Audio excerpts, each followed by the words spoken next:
তো হ্যালো বন্ধুরা, দেখো আজকে কিন্তু রান্না হয়েছে পটল ভাজি, উচ্ছে ভাজি আর পাট শাক, লঙ্কা ভাজি, শুকনো লঙ্কা, পাট শাকের সাথে শুকনো লঙ্কা ভাজি কিন্তু প্রচণ্ড ভালো লাগে। আর এদিকে চিকেন আর উচ্ছে ভাজি। তো উচ্ছে তো আমাদের বাড়ি থেকে বিদায়ই নিচ্ছে না। আর এদিকে দেখো বর দেবে ঘাস মরার ওষুধ। আসলে আমাদের গোয়ালঘরের পিছনে এতটা পরিমাণ ঘাস হয়েছিল যে মানে যখন তখন এখানটায় যাকে তাকে সাপে কামড়ে দিতে পারে।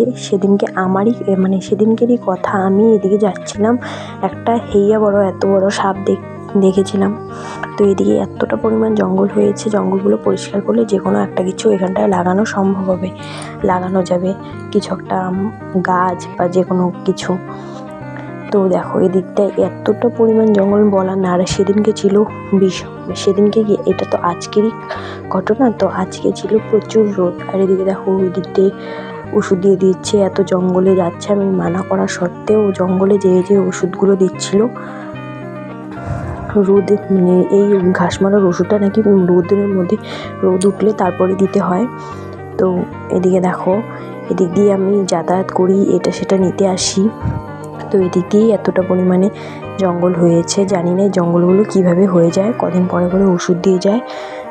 আর এই দিকে আমি আস্তে আস্তে শেষ, কারণ এই দেখো এদিকে ওষুধ দিচ্ছে না, এদিকে গরু মেশিনের শব্দ হচ্ছে, শব্দ শুনে এক লাফ দিয়ে একদম ওদিকে দৌড়ে চলে গেছে।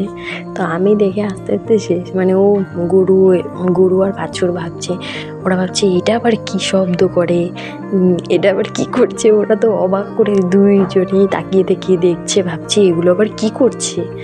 তো এদিকে আমি ওদেরকে দেখছি, ওদের কাণ্ডগুলো দেখে হাসছি। আর এদিকে দেখো, এদিকেও গরু বাঁধা হয়, যদি কিছু একটা বেরিয়ে গরু কিছু ক্ষতি করে। এদিকে এতটা পরিমাণ জঙ্গল হয়েছে। তো এদিকে বাছুরটাও অবাক হয়ে দেখছে, দেখো ভয় পাচ্ছে, ভাবছে এটা দিয়েও কিছু করবে, কিন্তু কিছু না। এদিকে আগে অনেক লাউ গাছ ছিল, লাউ গাছ, উচ্ছে গাছ, পেঁপে গাছও ছিল, সব মরে গেছে। এই যে জায়গাটা ওষুধ দিচ্ছে, অনেকগুলো ছিম গাছ ছিল আগে। আমাদের শীতকালে এখানটায় ছিম গাছগুলো খেয়ে চলে যেত বাজার থেকে, আর কিনতে হতো না, এতটা পরিমাণ ছিম হতো। তো এইদিকে কয়টা সুপুরি গাছ লাগিয়ে রেখেছে, কিন্তু একটা মাত্র সুপুরিও ধরে না। আর ওই দেখো দেখা যাচ্ছে নারকেল গাছটা বড়ই হয় না, ওই যে কচু গাছ দেখতে পাচ্ছ না, ওটা দুধ কচু গাছ।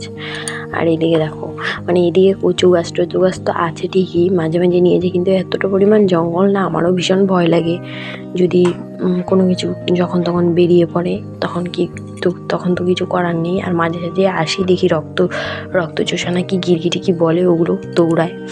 তো ওগুলো দেখে মাঝে মাঝে ভয় পেয়ে যাই, ভাবি সাপই নাকি, পরে ভালো করে দেখি না সাপ না। আর এইদিকে দেখো আমি পুচকুটাকে আদর করছি, পুচকুটা দাঁড়িয়েছিলাম, তো আমাকে কামড়াচ্ছে, আমার জামা কামড়ে টানছে। তো এখন যখন আদর করছি, না জানি আমাকে দেখে গোসা করেছে, মুখই ফিরাচ্ছে না। তো ওইদিকে দেখো ওই পাশে ওষুধ দিতে দিতে এদিকে আবার আসলো, পাট ক্ষেত দেখা যাচ্ছে আমাদের। তো গরুটাও যেদিকে ওষুধ দিচ্ছে ওদিকে ঘুরে দেখছে যে কি করে, পুরো অবাক হয়ে গেছে ওরা দুজন। আর এই যে এখানে বাঁশটা দেখতে পাচ্ছ, এটা দিয়ে আগে জানলা দেওয়া ছিল, এখানটায় কুমড়ো মাছের গুঁড়ি ছিল, অনেক কুমড়ো ধরেছিল গাছে, অনেক কুমড়ো ধরেছিল, বিক্রি করা হয়েছে, খাওয়া হয়েছে, মানুষে নিয়েছে, যারা ছিল পাড়ার অনেকজনেই এসে নিত। তো এদিকে ওষুধ দিচ্ছে, আমি আবার এটা ওটা বলছি যে ওই গাছে দিও না, ওই গাছে দিও না, করো না। আর ওদিকে তো কতগুলো ডাঁটা গাছ ছিল, ওই ডাঁটা গাছগুলোতেও দিয়ে দিয়েছে ওষুধ, আমি না করতে দিয়ে দিয়েছে। তো ওইদিকে চলো ওষুধ দিচ্ছে, আর আমি ওর পিছে এদিকে যাচ্ছি। এই দেখো একটা পেঁপে গাছ, এই পেঁপে গাছটাতেও কতগুলো পেঁপে ধরেছিল, কিন্তু এখন আর ধরে না, গাছটা একদম বৃষ্টিতে হেলে গিয়েছে। ওদিকে জঙ্গলগুলো ওষুধ না দিলেও হয় না, কারণ গোয়ালঘরের পিছনে একদম এত পরিমাণে জঙ্গল হয়েছে। গোয়ালঘরের এদিকে ফাঁকা টাকা আছে, যদি কোনো সময় কিছু ঢুকে যায়। তো ও আবার ওদিকে চলে গেল, দেখা যাচ্ছে না। তো ওইদিকে একটা সাদা ফুল গাছ ছিল, গাছটাও পড়ে গেছে।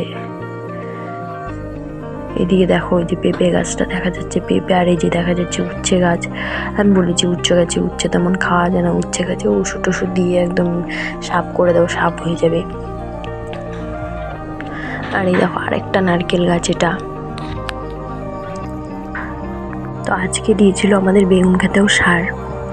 আর সার দেওয়াকালীন মানে সার তো দিয়েছেই, কিন্তু বিকালবেলা এরকম আকাশ খারাপ করেছে, ভেবেছিলাম যে বৃষ্টি নামবে, বৃষ্টিতে হয়তো সারটা ধুয়ে নিয়ে চলে যাবে, কিন্তু ভাগ্যক্রমে কয়েক ফোঁটা পড়েছে, আবার চলে গেছে বৃষ্টি। এখন রাত্রের কী অবস্থা হবে জানি না। আর এদিকে দেখো, এদিকে এসে উচ্ছে গাছে ওষুধ দিচ্ছে। এদিকে কিন্তু লাউ গাছও ছিল, প্রচুর লাউ শাক খেয়েছি আমি। হয়তো জঙ্গলের তলে পড়ে আছে, কিন্তু কি আর করার, দিতেই হবে ওষুধ। আর ওই যে কচু গাছটা দেখছো, ওগুলো কচু তরকারি খেতে কিন্তু ভীষণ মজার, তরকারি তো না, চচ্চড়ি। তো আমি বলেছি ওটাকে মেরো না, রেখে দাও, ভীষণ মোটা মোটা হয়েছে ডাঁটাগুলো। ওদিকে ওষুধ দিচ্ছে, ওদিকে ডাঁটা গাছ আছে, কিন্তু ওষুধ দিয়ে মনে হয় মেরেই ফেললো। যাক, ওদিকে একটা কুমড়ো গাছ আছে, কুমড়ো গাছটার মধ্যে ওষুধ দিয়ে ফেলেছে। তো আমি আবার কি করলাম, কুমড়ো গাছটার মধ্যে বাঁচানোর জন্য আমি ভাবলাম যে জল দিলে হয়তো ওষুধের ইয়েটা যাবে গা সাথে সাথে, তো বেঁচে যাবে। তো জল দিচ্ছি। দুটো ডাঁটা গাছ আছে, ওগুলোতেও জল দিয়ে ধুয়ে দিচ্ছি, দেখা যাক বাঁচে কি না বাঁচে। আর এই দেখো, এইখানে একটা কুমড়ো গাছ দেখাচ্ছি। এইটা থেকে এত পরিমাণ শাক খেয়েছি আমরা, মানে আমরা তো খাইনি, পাড়া শুদ্ধ সবাই খেয়েছে। খুব শাক হয়েছিল এটাতে, শাক ডাঁটা, শুধু কুমড়োটাই ধরেনি। আর এইদিকে আরেকটা গাছ ওষুধ দিয়ে দিয়েছে না দেখে। তো এইদিকে এটার মধ্যেও আমি জল দিয়ে দিলাম, দেখা যাক এখন এটা বাঁচে নাকি। খারাপ তো লাগছে, এই হলে শাকটা খাওয়া যেত, কিন্তু ঘাসের জায়গায় এই গাছগুলোকেও না দেখে, জঙ্গলের জন্য দেখা যায় না, দিয়ে দিয়েছে ওষুধ। তো আজকের ব্লগটা এই পর্যন্তই। ভালো লাগলে লাইক, কমেন্ট, শেয়ার, একটা ফলো। টাটা।